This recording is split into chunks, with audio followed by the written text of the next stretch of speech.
Policy Foundation Executive Director Robert Henneke. Robert, thanks for being here. When pressed on this, here is how the President of the United States responds. Watch.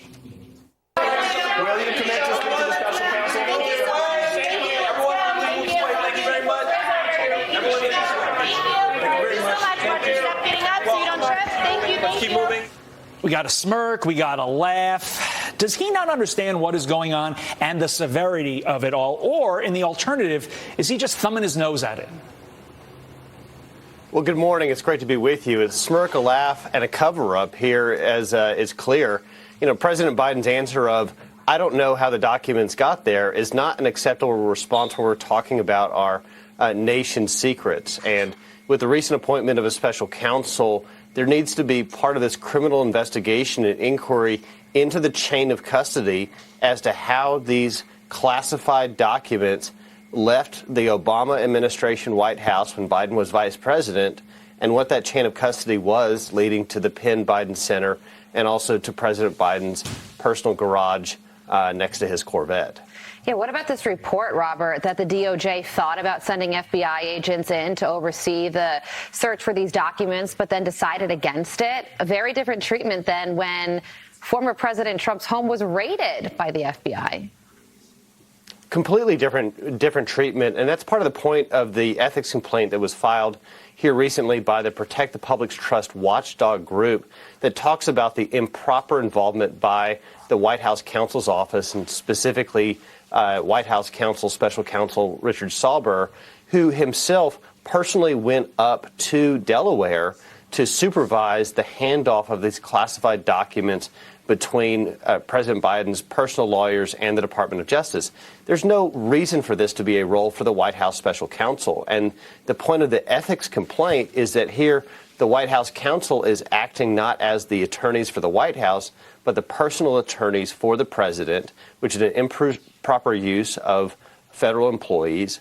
And also they're creating a conflict of interest because it was likely the White House under the Obama administration that improperly allowed these documents to be released in the first place. Here's more of the text of that ethics complaint. Quote, if the White House compounded a scandal involving possible mishandling of classified documents by improperly using taxpayer resources for his personal benefit and putting White House attorneys in positions that create conflicts of interest, we could be witnessing a serious betrayal of the public's already plummeting trust. Jonathan Turley warning that some of Biden's attorneys could be called as witnesses. And much like in the journalistic space, you never want to be the story. As attorney, you never want to put yourself in a position to be called as a witness in the case that you are involved in. So, Robert, how messy has the White House made an otherwise already messy situation?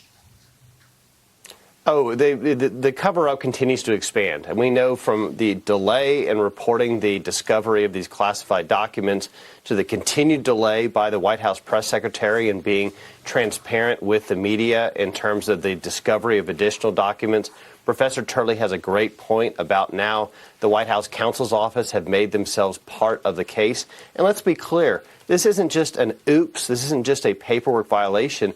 This is a criminal investigation into the mishandling of classified information and should be taken seriously by the American people, where it's clear that it's not being taken seriously by the Biden administration or by the White House. Yeah, Jackie Heinrich, our reporter, also said that she had a background call with other reporters with the White House counsel's office yesterday. And on that call, they said, you know what you guys should be covering? You should be looking into the secret deals that Kevin McCarthy cut to become Speaker of the House. So now the White House counsel's office is pitching stories to reporters to avoid covering the document scandal. Deflect, deflect, deflect. That's what they're doing here.